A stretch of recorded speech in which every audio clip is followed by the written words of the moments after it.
Hi everyone, I'm Steve Coleman, Senior Community Manager on Total War, and once again I am joined by some of our wonderful Warhammer 3 dev team to talk a little bit about patches, betas, and a little bit more. I am joined by Will, and I am also joined, through the magic of magic,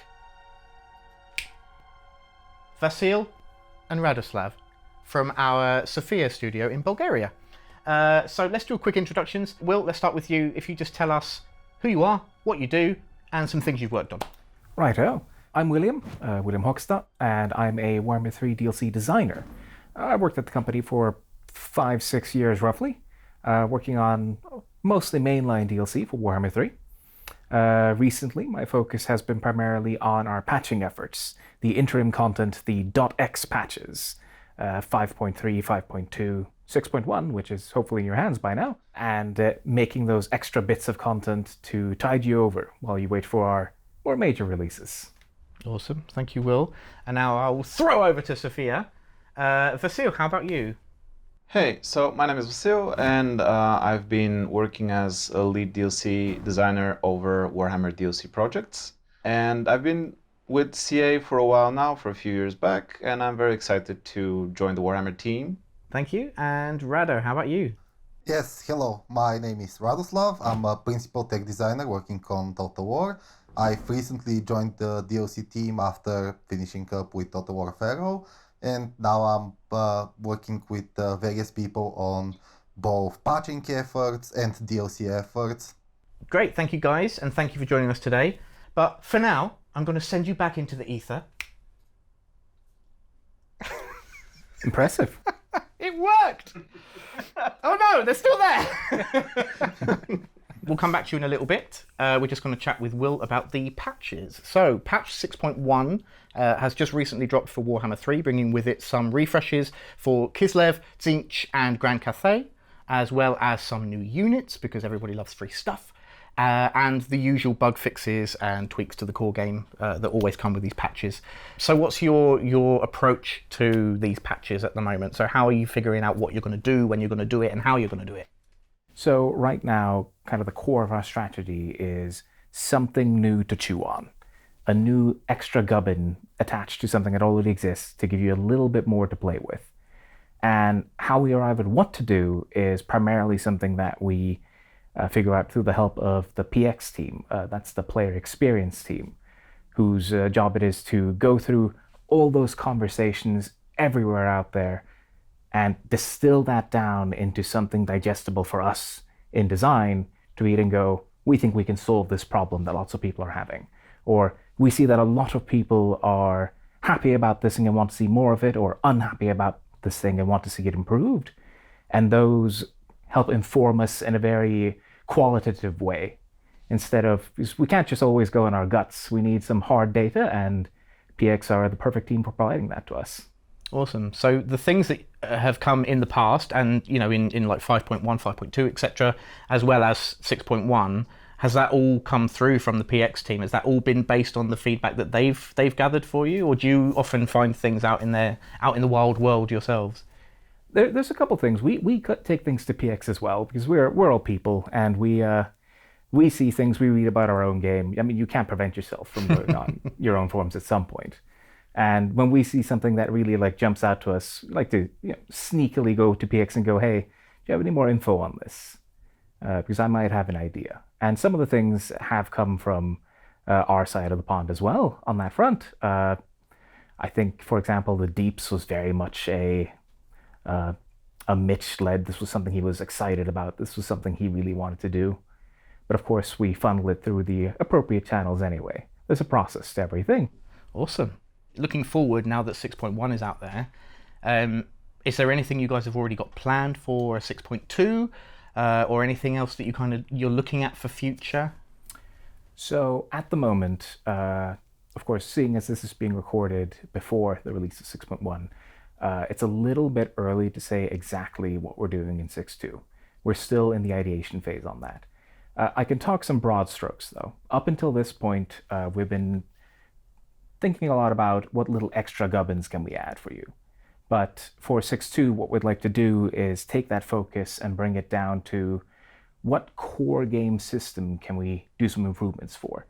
And some examples of what we think about when we say that is things like, can we improve the situation around ancillaries for everyone? This was something that we originally wanted to do in 5.3, but we weren't happy enough with the result to put that out there yet. Some other things that are hot topics, especially because this is something that the PX team have been telling us about, is people are talking a lot about control, people are talking a lot about corruption, and that there's a lot of strong opinions on that. And that is something that we are considering right now. I think the way I'm going to frame this is it is too early for us to say exactly how we'll approach it because it's a very volatile space. It's a big core system shared with all the factions in the game. And we have a lot of ideas. We know, for example, that when we moved to Warhammer 3, we changed corruption entirely from the system where it was a percentage division inside the province to having this more tabulated, you have a set specific discrete number that can go to 100. And we did that originally because we had this consistent complaint of people who really don't like it when they can't remove all the corruption in the province. They really like to wipe the slate clean, have no corruption. But now we have a different problem where a little bit of corruption can really snowball to 0 or to 100 very easily. And that's something that's a topic where we're having a lot of discussions on this, whether how do we solve this? Do we want to solve this? And that's why I think it's a bit too early to give specifics, but these are the kinds of topics we're talking about right now. And I don't think we can put anything out there until we're quite happy with it, because it's such a core system. So we're going to have to be really sure about this one. Yeah, I think that's fair enough. No, that's a good approach. I don't know where you'll obviously be in your thought process for this, but maybe this will prompt people to give us a bit more feedback on that specific topic, and maybe we'll get some valuable stuff out of it from there. So we'll have to wait and see. People may recognize your name from the 6.1 dev blog that went out just before 6.1. So obviously you did a lot of work on that, including the fantastic unit card placeholders, which was artistic.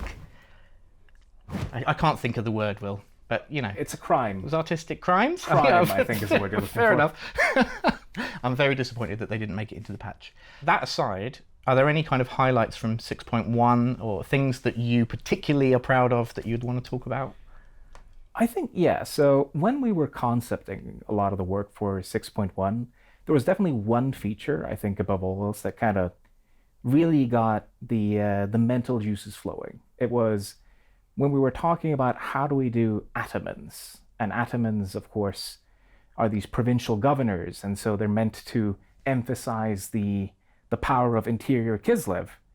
And as we went through a lot of different variations on what can an ataman do, we came to this idea of what if an ataman lets you take a settlement, left-click it, and then right-click an enemy army nearby and have the settlement attack the army. And this idea of having a settlement attack an army instead of an army attack a settlement, which is the usual Total War flow, just immediately everyone who was talking about this, eyes up. Like, that's an interesting idea. That's fun. And the moment we knew we had that, we couldn't stop chasing that dream, essentially. And it's a big technical challenge to achieve, but it was simply too interesting for us to let it go once we caught onto that idea. Thanks, Will. That's really awesome. From one round of big changes with the refreshes from 6.1 and the future in 6.2 to another side that we're actually working on, which is campaign AI changes. Now, we've just recently run a beta on Steam, which has actually just finished. We're looking at the feedback now. We have another one that's going to be coming up in the near future. And this has been headed up by Rado in Sofia. So I'm just going to bring him back. I didn't even have to click my fingers. I'm that good. But yes, Radoslav here has been heading up the project for this campaign AI beta. We've just finished one of the rounds of the beta and are looking at the feedback at the moment, and we do have another round coming in the near future. So if you missed out on the first one, don't fret. There will be another opportunity to try out some of these changes. So Rado, for those who haven't actually seen much about this campaign AI beta yet, what is this initiative? What's the kind of top level of what you are looking to do here? So the main goal of the beta this time around is to present the community with our latest efforts in addressing some of the more prevalent feedback around the campaign AI. Most of the changes are centered around the AS passivity, and since the AI is a very fundamental part of the game and it feeds into a lot of different things like game difficulty and so on, we decided to kind of approach it a bit more cautiously, and we decided to go with the beta branch to not suddenly introduce this massive of a change to all users. Awesome. Yeah, that's good. A really good way to let the players kind of have their say, I suppose, in this process. Are there any highlights or any particular things within that beta that you want to call out that you're particularly excited about or proud of? So the highlight change of this beta has to do with the campaign AI's ability to recognize when it's being threatened by foreign forces. We discovered a rather fundamental issue with the way AI just looks at the world, and we found out that one of the rather fundamental assumptions of the AI around when it's being invaded and when hostile forces are present in its territory was just kind of wrong. And the AI was finding itself in situations where it thought it was being assaulted by enemy forces, when in reality, all that was happening was foreign agents were just making incursions into the AI's territory, which caused it to fall into this rather defensive posture, and it started prioritizing, consolidating its forces, making sure all its settlements are garrisoned, and this really robbed it of opportunities to, be aggressive and do other things in the game. So like resolving this issue has been a real standout for us. Awesome. Can people expect quite a kind of big difference in how things play out as a result of this beta? Generally, the overall AI's behavior isn't that different. This tackles a particular set of circumstances where the AI really just completely focuses on defense. But the frequency of this behavior can vary wildly between campaigns. So I expect that in certain playthroughs, like players will notice a very big difference, and in other playthroughs, the difference might not be so large. This is something that we've struggled with a lot in the past. With when it comes to working with the AI, is there's such a huge variance in events, whether depending on what the player is doing, depending on what the hundreds of other factions are doing. And the AI's decision making is very complex and layered, so it's easy to, or rather, it's difficult to find high-level trends quickly without lots and lots of games being played. And that's one of the great roles of something like the beta, is letting us get lots of information distilled down into a real player experience. Awesome. That's really good to get that insight into it, really. So for the people at home who may or may not have already been on the last beta and are hoping to get in on the next beta, what can the players do to help support you guys in this initiative? Frankly, the best way anyone in the community can help us out is just tell us your honest feelings. This is the most important thing for us. We understand that there might be further issues. There are, many different combinations of difficulty levels and legendary logs that you can play. So no feedback is, worth more or less. Just being open and honest with how you feel about the game is the best thing for us, because it really allows us to understand how you feel, understand what really bothers you, what can we improve. That's the biggest focus for us. Brilliant. Perfect. Thank you. Thanks, Rado, for all that insight into that. So, yep, like we said, there will be another beta starting soon if you did miss out on the first round. So don't fret, just keep an eye out for more information on that in the near future. Now let's move on to another topic of discussion, which I'm sure a lot of you are going to be very excited to hear about, which of course is what's next for Total War Warhammer 3 DLC. So just like our previous DLCs that we've put out over the last couple of years, this will be another 3 Lord pack. But we're going to do things a bit differently now. We're not going to bombard you with all of this information, punch you in the face with it straight away with all of that info. So today we're going to reveal the first of the 3 factions, and Vasil's going to help me with that. So Vasil, what can you tell us about what's next for Total War Warhammer 3's DLC? Actually, I'd be quite interested seeing people guess this online and observe their excitement as much as we're excited to develop it and later on release this DLC. Some guess right, some guess wrong. For the next DLC, we've prepared, as you mentioned, 3 Legendary Lords and also 1 free Legendary Lord. And the first one that we can reveal today is the Chala, the Denied One. Just a quick note. We mispronounced T'Challa's name throughout the rest of our interview, so instead of T'Challa, please imagine we are saying T'Challa. On with the show. Okay, so T'Challa for Slaanesh. That's our first legendary lord for the next DLC. What can you tell us about her? Who is she and how does she play? Yeah, so she's shrouded in mystery a little bit. She has been marked by Slaanesh, leaving her severely mutated, shedding her previous form, with her being right now a snake-like creature with many arms, and in each one holding a deadly sword, leaving devastation across the battlefield. She's gonna play much in the theme of Slaanesh, of speed and damage and destruction. So she's going to be able to quickly get in and out of battle, leaving bodies and devastation behind her. Also able to flank on the battlefield very efficiently, and in that sense, she's going to be a very versatile and deadly warrior. Interesting stuff. Can you give us a bit of insight into maybe a couple of units that will be coming in her roster, maybe how they fit into the lore there? As always, I think I'll keep the most interesting things for myself for now. But I can share a few units of the Slaaneshi roster. One of the units, it's called the Champion of Slaanesh. The Champion of Slaanesh looks very much like T'Challa. He is a snake-like creature with also many hands, but not as many as she has. The Champions of Slaanesh are known to be one of the most fiercest chosen warriors for Slaanesh that deal a lot of damage and destruction, much similar to T'Challa, but not in the same scale, of course. They have multiple hands, each hand armed with a weapon, a sword, and they will circle around the battlefield in support and deal a ton of damage wherever they go. So another unit that we're planning to introduce are the Pleasure Seekers. They're a demonic cavalry, which present a demonette on a demonic steed. The demonic steed will provide the necessary speed and additional power that the demonettes don't quite have right now, so they're going to be incredibly punchy in battle, going into encounters quick and leaving them with the same speed, dealing a lot of damage in their wake and moving into different places efficiently. They're going to be efficient in flanking, they're going to be efficient in charges, they're going to be an all-rounder quick unit for people to enjoy. We're still not quite there with the implementation, as this video is recorded early, but we're expecting to see them in their full glory quite soon. So what more can you tell us about T'Challa's faction and the kind of associated faction mechanics?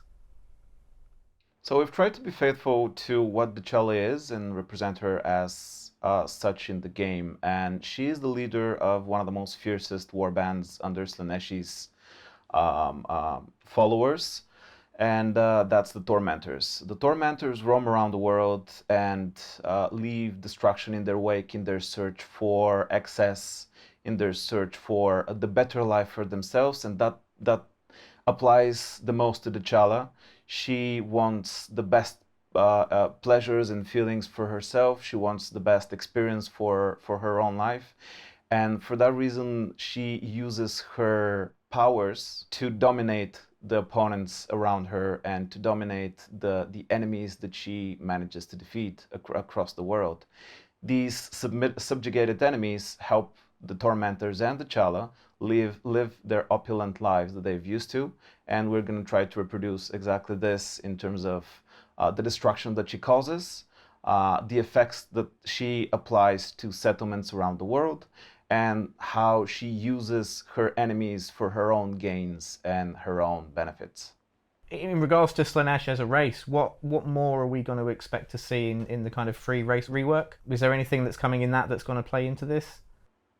So I'll be honest in this question, and we have to be cautious of how we approach it, as we've discussed many things about Slaanesh. Currently, N'Kari is the only available legendary lord for Slaanesh, and we want to distinct him from the other lords that we're going to add with the DLC.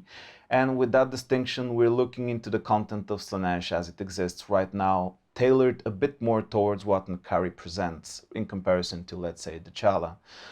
So we're looking into tweaking and modifying things for Slaanesh, like technology trees, skills, and things like that. But beyond this, it's early in development to promise anything, and I don't want to mislead anyone. And for that reason, I'll be more broad and say that we're looking into everything Slaanesh, and try to achieve the best result for T'Challa, Ankari, and the mystery legendary lord that we've not yet revealed. Talking, of course, about Ankari and T'Challa, both of them have these strong overtones of they defeat their enemies, and then in some way their enemy is then made their puppet or under their control. But what is the key difference between the two approaches, or you're playing Ankari versus when you're playing T'Challa? That's actually a pretty good question. It's very much on point. They both indeed control their enemies in some form or fashion, although the difference here comes from where Ankari uses seduction. He uses his demonic influence in order to appeal to his victims. T'Challa is a bit more forceful. She dominates her victims with the help of an elixir of sorts, and we are going to represent that in her faction mechanic, as she's going to be using more forceful methods in order to use the people that she manages to enthrall, and rather than Nkari's softer, I guess, quotes unquote, methods that can be compared with. Nice. Good question. I'm going to have to rein you in a bit. You're going to steal my job. Awesome. Thank you, Vasil, for all that information. So there you have it. The first of your 3 new Legendary Lords coming in the next Total War Warhammer 3 DLC. We will be shining a light on the others in the future, so keep an eye out for more information. Do let us know who you think they could be in the comments, or head over to the CA community or Total War Discord, get involved in the discussion, and yeah, we'll see if any of you get it right. We're not going to tell you if you get it right. You're going to have to wait and find out. But I'm interested to see what you think. So thank you to Will, Vasil and Radoslav for joining us today. It's been really good to talk to you. We'll be back in the near future. Until then, see you later.